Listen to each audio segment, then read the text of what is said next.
आकाशवाणी भोपाल से प्रस्तुत हैं प्रादेशिक समाचार।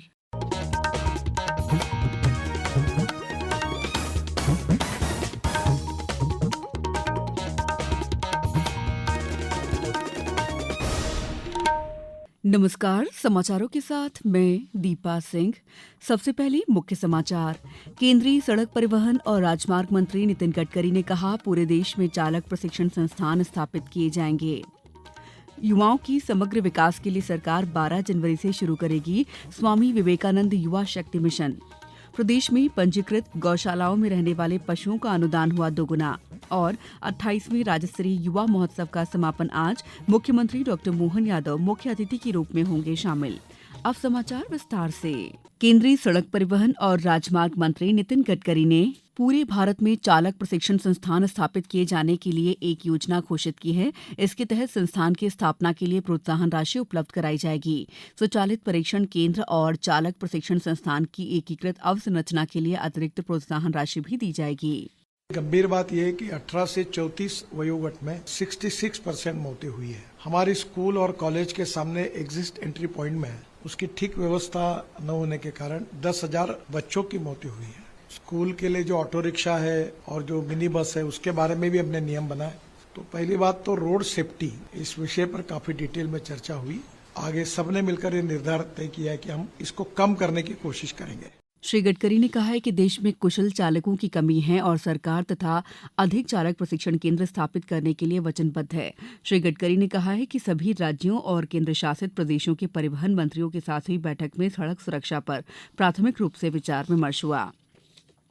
राज्य मंत्रि परिषद द्वारा प्रदेश के युवाओं से समग्र सामाजिक आर्थिक विकास के उद्देश्य से स्वामी विवेकानंद युवा शक्ति मिशन प्रारंभ करने की सैद्धांतिक स्वीकृति प्रदान की गई है। गौरतलब है कि मुख्यमंत्री द्वारा स्वतंत्रता दिवस के अवसर पर प्रदेश में 4 मिशन अन्नदाता कल्याण, युवा शक्ति, नारी शक्ति और गरीब कल्याण को लागू करने की घोषणा की थी। स्वामी विवेकानंद युवा शक्ति मिशन स्वामी विवेकानंद की जयंती 12 जनवरी के अवसर पर प्रारंभ किया जाएगा। मिशन के 3 प्रमुख लक्ष्य निर्धारित किए गए हैं। पहला लक्ष्य प्रत्येक युवाओं की आय का स्तर न्यूनतम कुशल श्रेणी श्रमिक की दर के बराबर लक्षित करना। दूसरा लक्ष्य प्रत्येक युवा को कक्षा 12वीं तक के स्तर तक शिक्षा पूरी कराने के लिए प्रयास करना। तीसरा लक्ष्य प्रत्येक युवा को समाज के हित में सामाजिक पहल का हिस्सा बनाना है।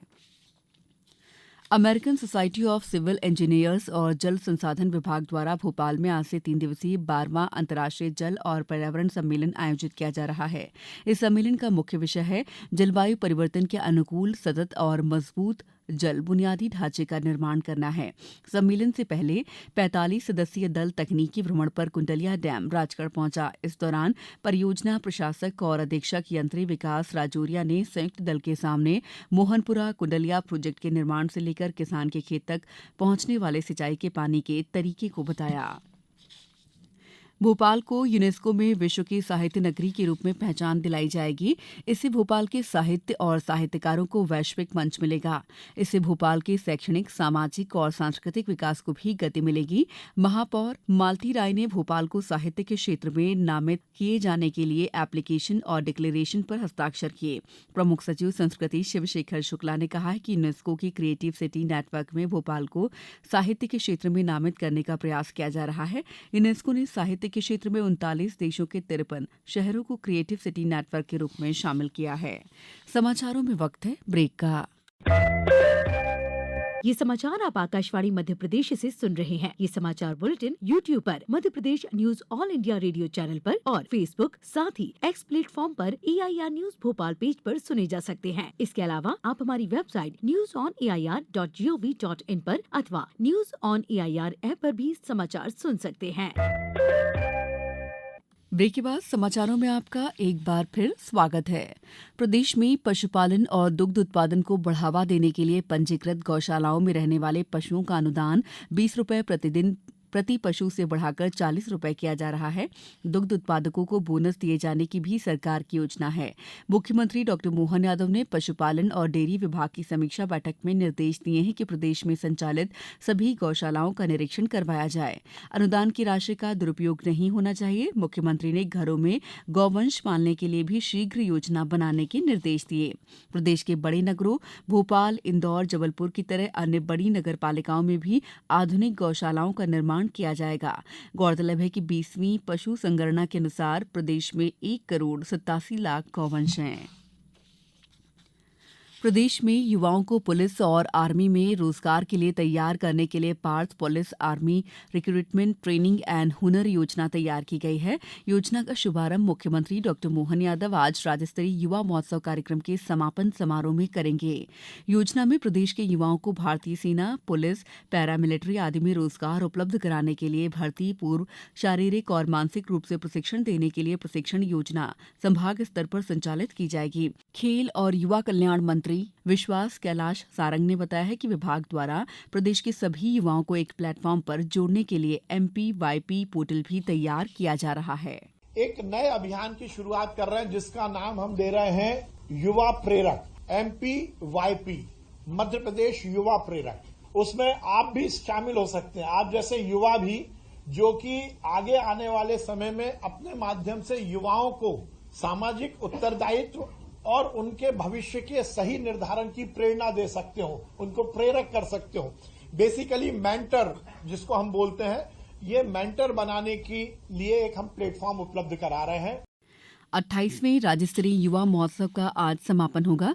समापन में मुख्य अतिथि के रूप में मुख्यमंत्री डॉ मोहन यादव शामिल होंगे। मुख्यमंत्री विकसित भारत 2047 कार्यक्रम के तहत विभिन्न स्तरों पर आयोजित प्रतियोगिताओं में से चयनित 45 युवाओं से संवाद करेंगे। ये चयनित 45 युवा प्रधानमंत्री नरेंद्र मोदी से भारत मंडपम दिल्ली में 11 और 12 जनवरी को विकसित भारत के निर्माण में अपने दृष्टिकोण और विचार साझा करेंगे। 18वां प्रवासी भारतीय दिवस सम्मेलन आज भुवनेश्वर में शुरू होगा। ओडिशा सरकार इसमें 50 देशों से भारत आने वाले अनिवासी भारतीयों के सामने राज्य की समृद्ध संस्कृति और विरासत का प्रदर्शन करेगी। सम्मेलन की शुरुआत युवा प्रवासी भारतीय दिवस कार्यक्रम से होगी। प्रधानमंत्री नरेंद्र मोदी उद्घाटन सत्र में हिस्सा लेंगे, जबकि राष्ट्रपति द्रौपदी मुर्मू शुक्रवार को समापन सत्र की अध्यक्षता करेंगी। खो खो विश्व कप 13 से 19 जनवरी तक नई दिल्ली के इंदिरा गांधी इंडोर स्टेडियम में खेला जाएगा। भारतीय ओलंपिक संघ के सहयोग से खो खो प्रतियोगिता के पहले संस्करण में 20 पुरुष और 19 महिला टीमें भाग लेंगी। अब कुछ समाचार संक्षेप में।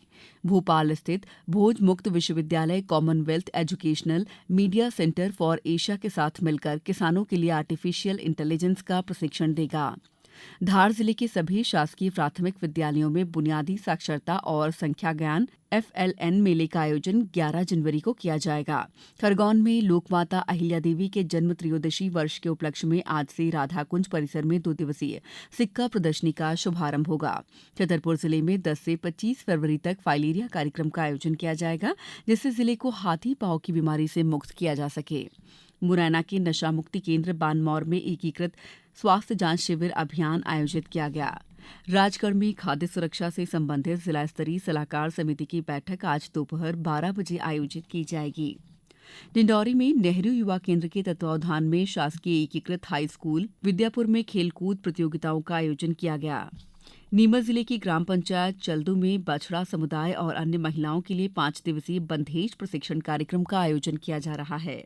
झाबुआ में कलेक्टर नेहा मीणा ने राष्ट्रीय क्षय उन्मूलन कार्यक्रम के अंतर्गत 5 रोगियों के लिए पोषण आहार की फूड बास्केट प्रदान की। इस बुलेटिन में इतना ही। नमस्कार।